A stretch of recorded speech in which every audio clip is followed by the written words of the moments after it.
मी स्वतः मंत्रिमंडळाच्या बैठकीला का उपस्थित नव्हतो याचं कारण मी तुम्हाला सांगितलं.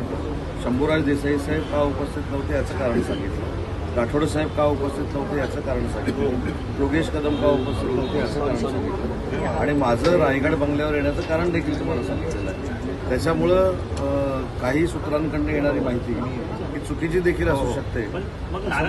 नाराजी नाही असं म्हणायचं का मग? पक्षप्रवेश झाले तरी नाराजी नाही. आता जर आपण बघितलं तर माननीय मुख्यमंत्री आणि आमचे मुख्य नेते एकनाथ शिंदे साहेब एकाच बैठकीला उपस्थित आहेत. त्याच्यामुळे नाराजी कशा? आणि स्वतः कॅबिनेट मिटिंगला एकनाथ शिंदे साहेब उपस्थित होते. पण जे काही मंत्री नाराजी व्यक्त करायला गेले त्या ठिकाणी मुख्यमंत्र्यांनी असंही म्हटलेलं आहे, अशी एक माहिती आली समोर की सुरुवात जी आहे उल्हासनगर सुरू केली उल्हासनगरमधनं तुमच्याकडून करण्यात आली, त्यामुळे आम्ही सुद्धा थोडंफार केलं. असं शब्दांशब्द तिथं बोललेलं तुम्हाला कसं काय कळतं हे एक फार मोठं कुतूहलच आहे. त्याच्यामुळं असं तिथे चर्चा झाली का ही माहिती घेतो आणि परत तुम्हाला सांगतो.